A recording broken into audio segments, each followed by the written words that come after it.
저번 주에 진정한 변화에 대해서 말씀드렸습니다.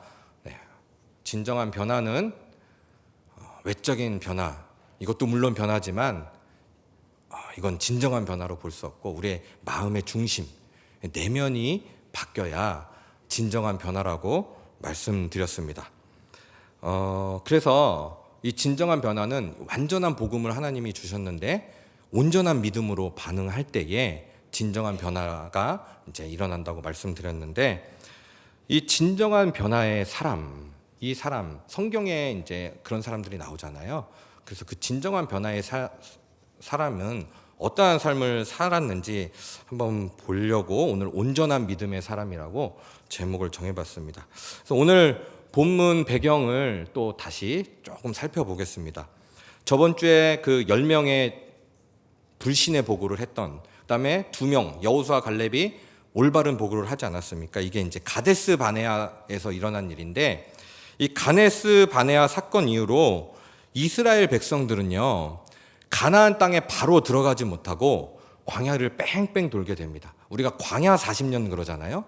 원래는 사실 그게 2년도 안 돼서 갈 수 있는 땅이었습니다. 출애굽해서. 근데 저번 주에 말씀드린 그 가데스 바네아 그 사건, 이 백성이 어느 때까지 나를 멸시하겠느냐, 왜 나를 믿지 못하느냐, 하나님께서 정말 이 분노를 표하신 후에 이들을 바로 들여보내지 않고 광야를 돌리게 합니다. 그러면서 이 당시에 여호수아와 갈렙을 빼고 나머지 출애굽 1세대들은 가나안 땅에 들어가지 못하고 다 광야에서 죽게 됩니다. 광야 40년 생활을 마치고 이제 모세는요 모압 평지에서 마지막 설교를 하고 죽습니다. 이 모압 평지에서 마지막 설교를 했던 게 뭐죠? 네, 신명기입니다. 신명기가 이제 모세가 마지막으로 가나안 땅에 들어가기 전에 이제 마지막 설교를 했던 그게 바로 신명기입니다. 모세가 죽은 후에 여호수아가 후계자로 낙점이 됩니다. 네, 다 아시는 내용입니다. 정말 그 이후에 믿음의 진짜 탄탄대로를 걸어갑니다. 여호수아가 이스라엘을 이끌고 요단강을 믿음으로 건너고요. 또 건너서 여리고성, 난공불락의 성, 이 여리고성을 또 믿음으로 무너뜨리지 않았습니까? 그 다음에 아이성을 점령하고 가나안 땅 곳곳을 점령을 합니다. 다는 점령하지 못했지만 이제 각 지파별로 땅을 분배하기 시작합니다. 12지파가 있었는데 이제 하나님께서 약속하신 그 땅에 들어와서 땅을 분배합니다. 요단 동쪽은, 그러니까 요단강을 건너기 전에 그 동쪽은 이미 모세가 있을 때 르우벤 지파, 갓 지파, 므낫세 반 지파가 거기에 땅을 받았고요. 이어서 요단 서쪽, 요단강을 건넌 그 다음입니다. 그 땅을 제비를 뽑아서 이제 분배를 합니다. 그런데요, 이때 갈렙이 등장합니다. 갈렙은 그러면 등장하면서 가데스 바네아 사건을 회고하고 있습니다. 7절 말씀에 보면 이렇게 등장하죠. 내 나이 40세에 여호와의 종 모세가 가데스 바네아에서 나를 보내어 이 땅을 정탐하게 하였으므로 내가 성실한 마음으로 그에게 보고하였고. 그러니까 이때가 갈렙의 나이가 85세니까요 45년 전의 일을 추억하면서 말한 겁니다. 왜 이렇게 시간이 많이 흘렀지? 그렇게 했는데 아까 말씀드렸죠. 38년을 광야에서 뺑뺑 돌고, 그 다음에 요단강 동편에서 요단강을 건너고 이제 가나안 곳곳에 땅을 정복해 가는데 이제 7년이 걸려서 45년이 걸린 겁니다. 그래서 45년 전 가데스 바네아 이 사건은 갈렙뿐만 아니라 잊을 수 없는 사건이죠. 이 사건으로 인하여서 정말 출애굽 1세대들이 약속하신 땅에 못 들어가고 여호수아랑 갈렙만 들어가게 됐으니까요. 그래서 9절에 보면 모세가 약속했던 그 일을 인정해 달라고 요구하고 있습니다. 이때에 헤브론이라는 산지가 나오는데요. 갈렙은 헤브론 산지를 지금 요구하고 있습니다. 그런데 갈렙이 요구한 이 헤브론 산지는요, 그렇게 막 이 당시에 크고 견고하고 그렇게 매력적인 땅이 아니었습니다. 산지인 것처럼 해발 927m였고 높은 요새를 가지고 있었고 여전히 아낙 사람들, 아낙 자손들이 여기에 살고 있었습니다. 평균 2m가 넘는 네피림의 후손이었습니다. 가데스 바네아, 저번 주에 봤던 것처럼 거기서 10명의 불신의 보고를 한 이유가 뭡니까? 저 땅에는 아낙 자손이 있다. 네피림의 후손 아낙 자손이 있다. 우린 들어갈 수 없다. 우린 메뚜기 같다. 이게 결론이 돼가지고 못 들어간 거 아닙니까? 그 출애굽 1세대들이 그렇게 보고한 거 아닙니까? 그런데 그 아낙 자손이 헤브론 산지에 요새를 두고 살고 있었던 것입니다. 15절에 보면 가나안 땅에서 사는 사람들 가운데 가장 큰 사람이라는 평가를 받고 있었고요. 가나안의 최고의 전사들이었습니다. 쉽게 말하면 갈렙이 요구하는 이 헤브론 산지는 다른 사람이 진짜 가기 싫어하는 그 땅. 지금 제비뽑기 하고 있는데 근데 내가 걸리면 안 되는데 내가 걸리면 안 되는데 속으로 다 이러고 있을 그 땅입니다. 갈렙이 가나안을 정탐할 때는 40세, 그러니까 젊은 장년일 때죠. 그런데 지금 산지를 달라고 요구하는 나이는 85세입니다. 노년입니다. 노년. 노년기에는 안락, 이 안정의 욕구가 자연스럽게 생기는 것이 사실 인간의 기본 욕구입니다. 노년이니까요. 그동안 얼마나 힘들고 어렵게 또 이 길을 왔는데 당연히 그런 욕구가 생기는 거죠. 그리고 갈렙의 이 공로로 봐서는요, 여호수아에게 어떤 땅을 요구해도 여호수아는 당연히 줬을 것입니다. 다 살펴봤죠, 이 갈렙의 공로. 산지 말고 비옥한 이스라엘 평야라든지 아니면 고기가 잘 잡히는 갈릴리 호숫가라든지 이런 데를 달라고 했어도 여호수아는 줬겠죠. 갈렙이 어떤 사람이었는데. 그리고 참모 중에서도 그렇게 제안한 사람이 있지 않았겠습니까? 아니 왜 그렇게 험한 산지를 요구하십니까? 우리가 말만 하면 여호수아가 다 들어줄 텐데 좀 이제 편안하게 좀 살아도 되는데 왜 굳이 지금 나이를 생각하십시오. 나이를 막 이렇게 옆에서 제안하지 않았겠습니까? 어떤 목사님은요 이렇게 해석을 하시는 분도 계십니다. 그러니까 이 헤브론은 600년 전에 이때에, 그러니까 이 지금 땅 분배 받을 이때 약 600년 전에 믿음의 조상 아브라함이요 첫 예배 장막을 세운 곳이고, 아브라함이 값을 치르고 아내 이 사라의 무덤을 만들었고, 이삭, 야곱 이런 족장들의 사실 주요 거처였습니다. 이게 헤브론이. 그러니까 갈렙은 눈에 보이는 육체를 편안하게 해주는 곳이 아니라 영적인 축복. 네, 제가 2시에 일어났습니다. 좀 이해해 주시기 바랍니다. 영적의 축복의 통로였던 곳을 택한 것이라고 해석을 하고 있습니다. 근데 어느 정도 맞고 저도 거의 다 동의가 되는 말씀입니다. 눈에 보이는 것보다 영적인 그런 아브라함과 이삭과 야곱의 하나님 거기에 거처했던 이후에 이 헤브론이라는 곳은 다윗이 먼저 그러니까 이스라엘을 전체 다스리기 전에 7년 반을 여기 헤브론에서 먼저 통치했고요. 이후에 르호보암 왕에 의해서 요새화되었고, 바벨론의 포로 귀환 이후에 유다 사람들이 거주하는, 그러니까 이스라엘에서 예루살렘 다음으로 가는 그런 도시가 되었습니다. 지금은 성지 순례를 가면 꼭 이 헤브론 산지가 포함되어 있죠. 네, 예루살렘 다음으로 가는 그런 도시니까요. 그런데 갈렙이 땅을 받을 때는, 분배받을 때는 엄청난 험지였습니다. 갈렙은 안정되고 안락한 땅을 분배받기 원했던 것이 아니라 이미 오래전에 하나님께서 주시겠다고 약속하신 그 약속의 땅을 기억하고 있었던 것입니다. 너무 멋있지 않습니까? 가데스 바네아에서는 현실이 너무 낙담적입니다. 정말 우울합니다. 다 망한 것 같습니다. 답이 없습니다. 그런데도 믿음의 선택을 했습니다. 하나님 말씀이면 된다. 아브라함에게 주셨던 약속의 땅이다. 우리가 믿음으로 취하면 된다. 가데스 바네아에서 이랬죠. 지금은요 어떤 상황입니까? 가는 곳마다 승전구를 올렸던 상황입니다. 잘 나가는 상황이었습니다. 마음대로 또 진짜 여호수아 다음으로 갈렙이지 않았겠습니까? 순벌로 따지면. 이 상황에서도 갈렙은 하나님을 택합니다. 그 약속을 기억합니다. 그러니까 눈에 보이는 대로 살아가는 사람이 아니라 약속, 언약으로 살아가는 사람임을 보입니다. 우리도 그렇지 않습니까? 일이 잘 되거나 뭔가 이렇게 잘 갖춰지고 그러면 사실 하나님 잘 안 찾는 경우가 많습니다. 그냥 예배 드리고 와서 뭐 자연스럽게 다 잘 돌아가니까요. 다 해결할 수 있는 것도 있고 또 잘 풀리고 내 능력으로 하는 것 같고 그냥 이제 그러면 좀 편안하게 잘 살면 되겠다. 뭐 하나님이 복 주셨네. 뭐 이렇게 하면서 살아갈 수 있는 거 아닙니까? 또 대부분 또 그렇게도 살아가고.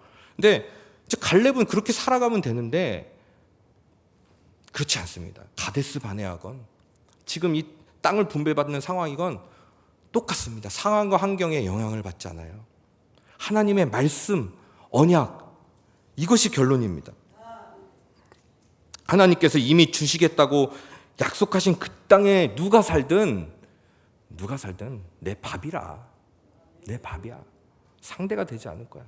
이 확신을 가지고 믿음으로, 이때도 믿음으로 살아가는 겁니다. 이렇게 이스라엘이 잘 나가고 있을 때도. 12절 말씀을 보면 그날에 여호와께서 말씀하신 이 산지를 지금 내게 주소서. 당신도 그날에 들으셨거니와 그곳에는 아낙 사람이 있고 그 성읍들은 크고 견고할지라도 여호와께서 나와 함께 하시면 내가 여호와께서 말씀하신 대로 그들을 쫓아내리이다 하매. 45년 전 가데스 바네아 사건과 전혀 달라지지 않았습니다. 여러분 찬양 있잖아요. 이 산지를 내게 주소서. 그날에 주께서 말씀하신 이 굳센 믿음에서 나온 찬양입니다. 이 찬양이 나이가 85세가 된 노장일지라도 그의 믿음은 전혀 뒤로 후퇴하지 않았습니다. 이 믿음이요 상황과 환경에 따라 움직이는 것이 아니라 보이는 현실에 따라 움직이는 것이 아니라 지금 내 능력에 따라 움직이는 것이 아니라 지금 내 능력은 후퇴했죠. 40에서 85세로 넘어갔는데 근데 그거에 따라 믿음이 좌지우지 되는 게 아니라 그 믿음을 가지고 나아가는 것입니다. 갈렙은 자신의 기질, 자존심, 자신의 능력, 자신의 외모 이런 것들로 하나님을 뒤로 밀어넣는 그런 사람이 아니라 지금이나 그때나 절대 믿음의 사람이었습니다. 그래서 제가 이 믿음에 대해서 좀 하나 크게 깨달은 사건이 있었는데 저번 주에도 제가 말씀드렸던 그 거제도에서 제가 잠시 사역을 했잖아요. 거기가 도시도 아니고 완전 시골도 아닙니다. 지금 8년 전이었는데 근데 이제 성도가 제가 갔을 때 40명 정도 있었어요. 그래서 주일학교가 4세부터 13세까지 12명, 6학년까지 이렇게 하나 하고 여러분 정말 힘듭니다. 4세부터 13세를 하려면 네. 지금 웃으시죠? 매주 눈앞이 깜깜했습니다. 그 다음에 중고등부 한 8명 정도 있었고, 그 다음에 청년이 한 2명 있었습니다. 이제 저랑 담임 목사님 둘이 있었는데, 제가 이제 거기서 전도사 있고 강도사 인허까지 거기서 받았는데, 이제 제가 딱 갔는데 얼마 지나지 않아서 이제 아이들이 좀 더 있으면 좋겠다. 이제 선생님들도 그러고 담임 목사님도 해서 총동원주의를 했어요. 이제 총동원주의를 했는데, 상품을 걸었죠. 처음 오면은 문화상품권 5,000원, 등반 4주 하면은 10,000원 이렇게 했는데 아니나 웬걸 그 다음 주에 한 명이 온 거예요. 너무 소중한 그런 데서 한 명이 너무 소중합니다. 6학년 친구가 한 명이 왔어요. 친구 따라서. 근데 왔는데 예배 시간에 막 욕을 하고 막 아주 4살짜리도 있고요. 엄마도 같이 이렇게 있는데 막 진짜 육두문자의 욕을 막 합니다. 여러분 제가 어떻게 했습니까? 제가 좀 순하잖아요. 네, 저 바로 말은 못하고 이걸 어떻게 해야 되나 해서 그냥 지나갔어요. 처음 왔으니까 얼마나 소중합니까? 그래서 마치고 제가 이름도 기억납니다. 3주 봤는데 아직도 마치고 그러지 말아라. 교회에서 밖에서 하는 건 내가 아무 말 안 하겠다. 밖에서 네가 어떻게 하든 아무 말 안 해. 교회 예배 드리러 왔으면 그렇게 하는 거 아니다. 그 애들 저렇게 애도 있지 않냐. 네 영향을 많이 받는다. 어른들도 계시고 그러니까 막 이러고 갔어요. 그런 저는 이제 그 다음 주에 당연히 안 할지 그 다음 주에 또 왔습니다. 이제 4주를 나와야 되니까 와 욕이 더 화려해졌습니다. 장난이 아니에요. 근데 못 듣겠는 거예요, 진짜로. 애들도 있고, 근데 부모님들도 이제 막 이제 얘기를 하는 거죠. 그래서 이제 제가 또 이제 직접 얘기했습니다, 예배 시간에. 이름이 튀어나올 뻔했는데 큰일 날 뻔했네. 지금 이 극등 방송에도 이게 나가더라고요, 이게. 그래서 얘기하면 안 됩니다. 네, 너 하지 마라. 내가 분명히 얘기하지 않았냐. 그러니까 들은 채도 아는 거예요. 그러면서 껌까지 씹는 거예요. 이제 풍선껌 막 씹고 난리가 났어요. 그래서 있으니까 이제 예배 시간에 고쳤었고, 끝나고 나서 이제 얘기를 했죠. 너 그럴 거면 나오지 마라. 근데 진짜 여러분, 이게 너무 고민입니다. 여러분 어떻게 하시겠습니까? 교육자 입장에서 한 명이 너무 귀합니다. 여기 우리 창원세관교회 정도에 한 명이 안 와도 티가 안 나잖아요. 이제 열심히 막 교족부를 뒤져야 나오는데, 근데 오늘 한 명이 왔다 또 얼마나 좋아했는데요. 거기 시골에서 막 아유 전도사님 오니까 저기 애도 왔네 막 이러면서. 근데 너 오지 말아라, 이거 말하기까지 정말 너무 많은 고민을 했습니다. 지금도 어느 게 맞는 건지 모르겠어요. 지금도요. 너무 다양한 상황이니까. 근데 그러고 알았어요 하고 딱 갔어요. 근데 이제 전화가 왔습니다. 저한테 전화를 했더라고요. 근데 그때 강도사님, 그러면 담임 목사님한테 혼나지 않을까요? 얘가, 야, 그건 내가 알아서 한다. 내가 알아서. 그래도 마음에 계속 요동이 쳤어요. 그냥 나오라고 하고 싶기도 하고. 근데 너무 막 진짜 말도 안 되는 욕을 하고 막 풍선껌을 막 하니까 이게 막 그 얼굴도 떠오르고 막. 그래가지고 그래도 괜찮다. 그건 내가 알아서 한다. 그러니까 목사님, 강도사님, 내가 교회 한번 가줄까요? 막 이런 거예요. 아니 괜찮다니까. 괜찮아, 안 와도 돼. 너 그럴 거면 네가 태도를 고치지 않는 이상 오면 안 돼. 태도를 고치면 와도 되지. 그러니까 알겠습니다 하고. 근데 왔어요. 태도를 고쳐서 왔을까요? 저를 더 놀리는 거예요. 와가지고 더 심하게. 그래가지고 진짜로 끝나고, 정말 여러분 제가 소리를 잘 안 지르거든요. 네, 소리를 질렀죠. 너 오지 마. 그다음부터 안 왔어요. 근데 이게 지금 막 걸리긴 하는데, 지금 신앙생활 하고 있는지 안 하고 있는지 모르겠어요. 여러분 어떤 게 맞습니까? 지금 교회 생활에서 이렇게 하는데 여러 가지 막 지금도 피드백을 많이 받거든요. 이 성도들한테 다 맞춰줘야 되는 건지, 그 얘기를 듣고, 아니면 딱 잡아가지고 이렇게 해야 되는 건지. 그러다가 잃어버릴 수도 있는데, 그거 다 잘 되면 감사한 거긴 한데 잃어버리면 큰일 나는 거 아닙니까? 아직도 이거는 제가 풀리지 않은 숙제이긴 한데.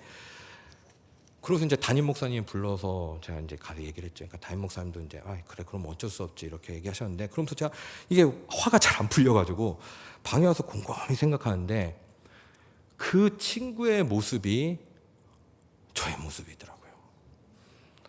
제가 설교 한번 해줄까요? 제가 봉사 한번 해줄까요? 제가 예배 한번 나가줄까요?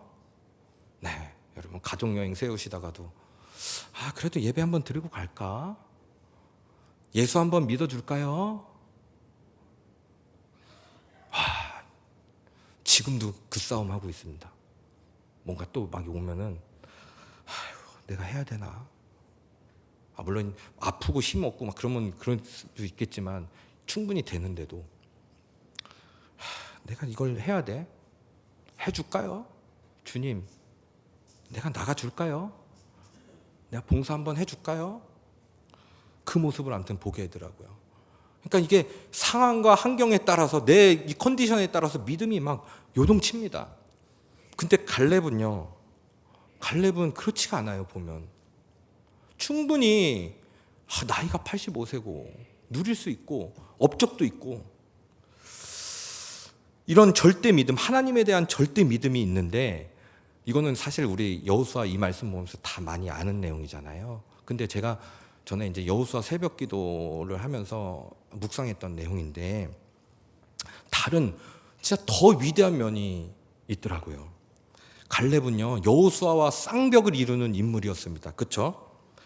그런데 갈렙을 위대하게 더 보이는 이유는, 보통 우리가 공동체 생활, 신앙생활 하다 보면은 같이 하잖아요. 사람들과 열정, 능력이 있으면 겸손하게 다른 사람을 섬기는 게 어렵습니다.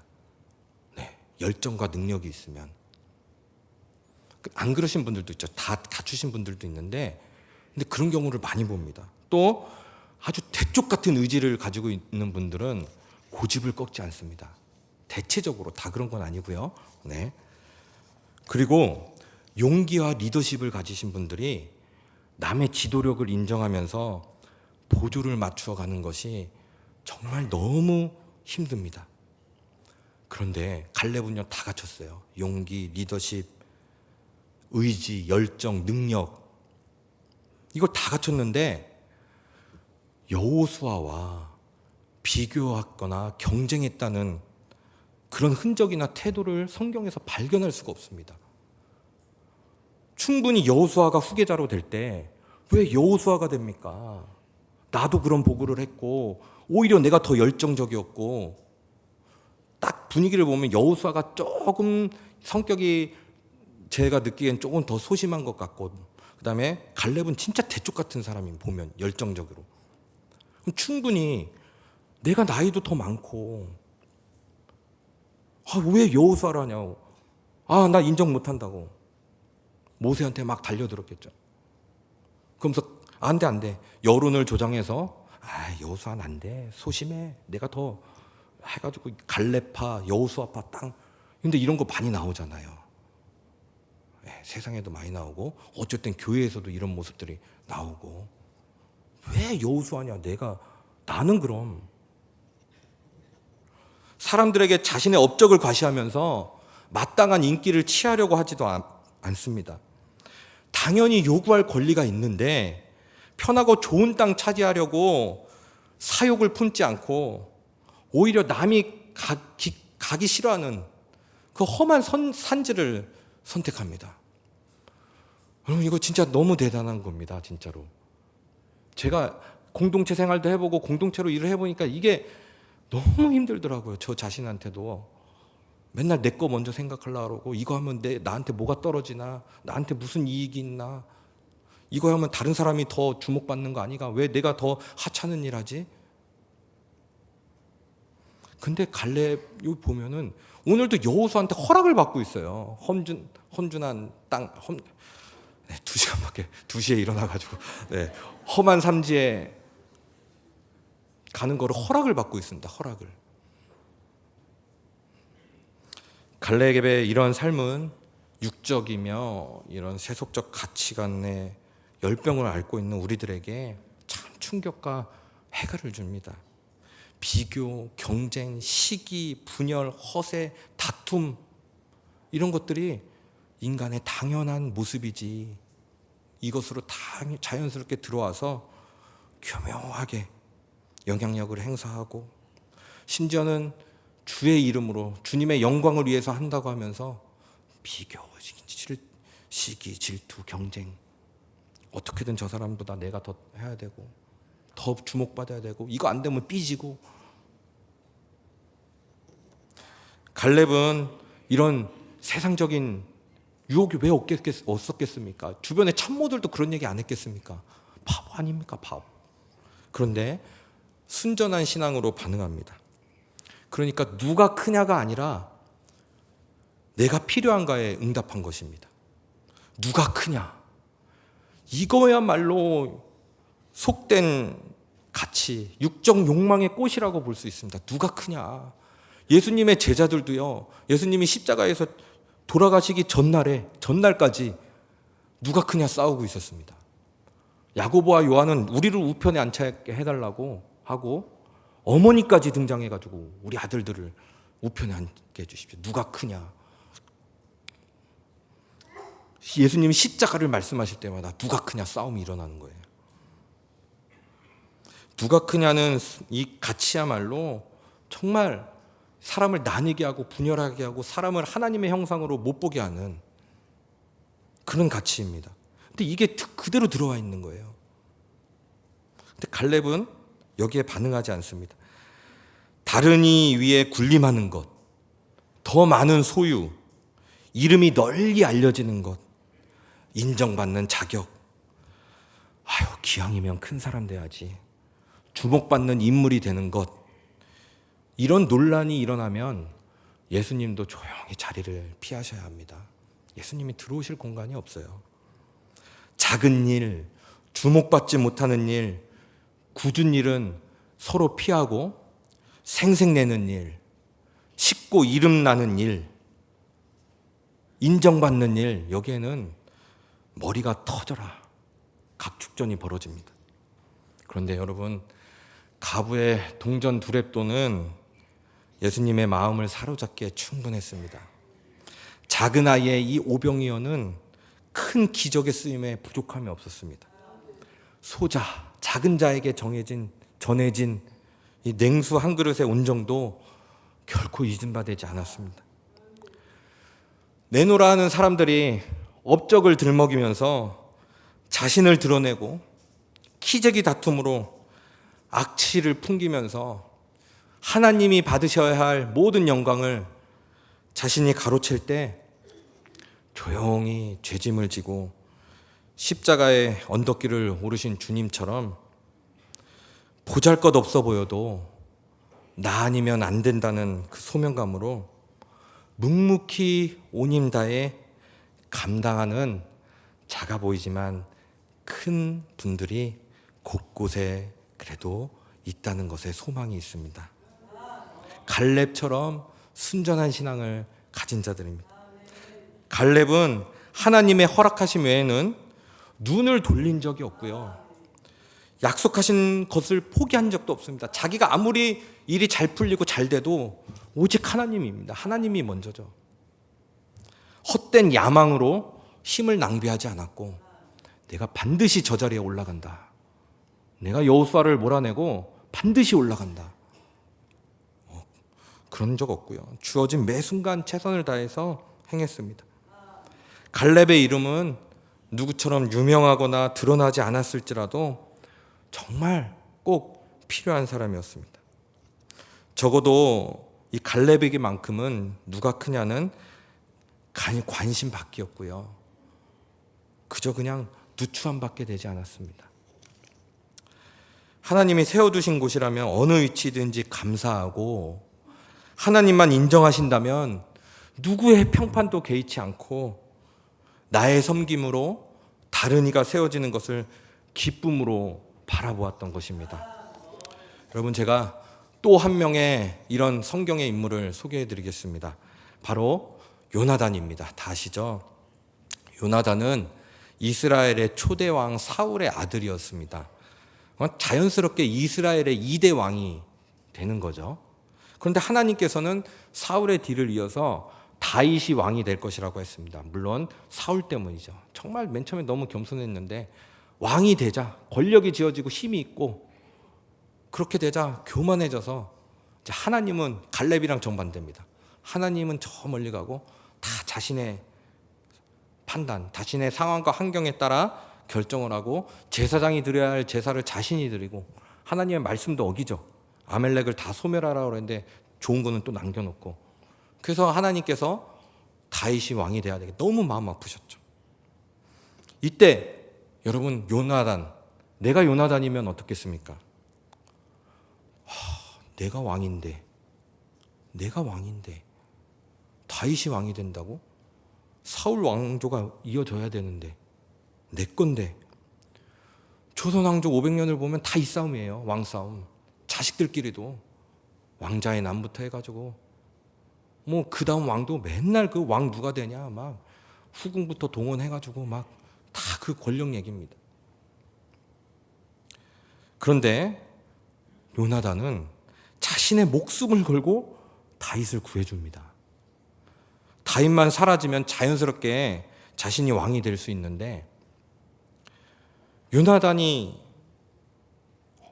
이런 요나단이 없었으면 다윗은 있을 수가 없었죠. 요나단은요, 하나님의 영광을 위해 사는 사람이었고, 그러다 보니까 하나님의 뜻이 자신의 뜻이 된 거예요. 자신의 뜻을 위해서 하나님의 뜻을 버리는 사람이 아니라, 아빠랑 다르죠, 사울이랑. 자신의 뜻을 위해서 하나님의 뜻을 버리고, 그게 아니라 자신의 뜻이 하나님의 뜻이 됐습니다. 그러다 보니까 다윗이요, 하나님의 영광을 위해 사는 사람이고, 다윗도 하나님의 뜻만이 전부인 사람이구나, 이걸 깨닫고 나니까 자기 생명처럼 사랑했던 것입니다. 인간적으로 마땅히 자신이 왕이 되어야 하는데 하나님의 뜻을 알고 자신을 희생해서 다윗을 세운 것입니다. 여러분, 이게 얼마나 힘든 건지 아십니까? 나를 낮추고 다른 사람이 그 모든 영광을 받는다는 게 사실 이것 때문에 얼마나 많은 싸움이 일어나는지 아십니까? 지금 이 시대에도 갈렙과 요나단 같은 사람이 참 필요합니다. 여호수아와 다윗이 다 되려고 하는 게 아니라 여호수아와 다윗은 하나님께서 세우시죠. 물론 그 중에서 또 우리가 될 수도 있습니다. 하나님의 뜻이라면. 근데 정말 이 갈렙과 요나단 같은 사람, 제가 한때 요나단에 진짜 너무 푹 빠져가지고 제가 이제 허나단이라고 이렇게 한번 한 적이 있었는데 안 어울려가지고 이제 안 하는데, 물론 저번 주에 말씀드린 것처럼 요나단이 저의 롤모델이 될 수 없죠. 그런 것들은 배워야 하지만 저의 롤모델은 예수 그리스도시니까요. 예수 그리스도 마찬가지입니다. 모든 영광을 받으셔야 할 하나님이시고, 근데 그거를 버리시고 이 땅에 오셔서 여기서도 모든 영광을 받으셔야 되는데 그 권리잖아요. 권리. 하나님 창조주입니다. 창조주. 그거 버리고 하나님의 뜻이 십자가니까 하나님의 뜻이거든요. 그게 자신의 뜻이 돼서 모든 영광 그건 필요 없다. 하나님의 뜻이 더 중요하다. 그러니까 하나님이 영광 받으시고 결국 예수님도 아까 읽었던 말씀처럼 하나님의 우편에 앉으사 온전한 믿음으로 살아가신 거죠. 절대 믿음, 어떠한 상황이 된다 할지라도, 지금 나라가 어떻게 될지라도 막 악법들 많이 제정되려고 하잖아요. 제정 안 되게 우린 기도하고 열심히 해야죠. 근데 만약에 제정됐다 할지라도 거기에 휩쓰이지 않고 우리가 두 눈 번쩍 뜨고 그래도 하나님의 말씀을 선택하는 겁니다. 이거 선택하면 바보, 멍청이, 에이그 이렇게 된다 할지라도 그와 동시에 나와 같이 있는 지체들, 그들을 위해서 희생하고 내 권리가 있지만 그들을 위해서 포기하고, 예수님이 모든 권리를 다 포기하셨잖아요. 우리를 위해서. 그 원리입니다. 이 갈렙과 요나단이요, 사실 예수님 모습을 먼저 보여준 거예요. 물론 여호수아 다윗도 마찬가지, 모든 사람이 다 예수님의 예표이지만, 그런데요, 우리가 이 믿음으로 살아갈 수가 없죠. 하지만 성경은 살아갈 수 있는 방법을 말씀해 주고 있습니다. 히브리서 12장 2절에 보면 믿음의 주요 또 온전하게 하시는 이인 예수를 바라보자. 그는 그 앞에 있는 기쁨을 위하여 십자가를 참으사 부끄러움을 개의치 아니하시더니 하나님 보좌 우편에 앉으셨느니라. 믿음의 주여 온전하게 하시는 이인 예수를 바라보자. 날마다 기도의 자리에 나와서 예수를 바라보고 우리 마음의 중심 오직 예수로 주님께 기도드리고 성령님께서 우리를 인도해 주신다는 겁니다. 우리가 어떻게 이렇게 삽니까? 근데 성령님은 하실 수 있나니, 로마서 8장에 육신이 연약하여 할 수 없는 것을 성령님은 하실 수 있나니. 사랑하는 성도님들, 세상이 뭐라 해도 어떻게 바뀐다 해도 하나님에 대한 절대 믿음이 있습니까? 말씀이면 됩니다. 누가 뭐라 해도 이 절대 믿음. 또 그와 동시에 하나님만 인정하신다면 작은 일이라도 충성하시겠습니까? 세상의 가치관이 아닌 말씀의 가치관으로, 바보 멍청이란 소리 들어도 나보다 남을 더 낮게 여기십니까? 성도들을 비교, 경쟁의 대상이 아닌 섬기고 사랑해야 할 대상, 하나님의 형상으로 보십니까? 물론 마음에 안 드는 거 많죠. 그냥 사람 보면 하나, 믿음으로, 예수님의 마음으로. 이 시대에 복음을 받아 변화된 사람, 온전의 믿음의 삶 살아가는 갈렙, 요나단, 정말 이 예수의 마음을 품은 사람이 필요합니다.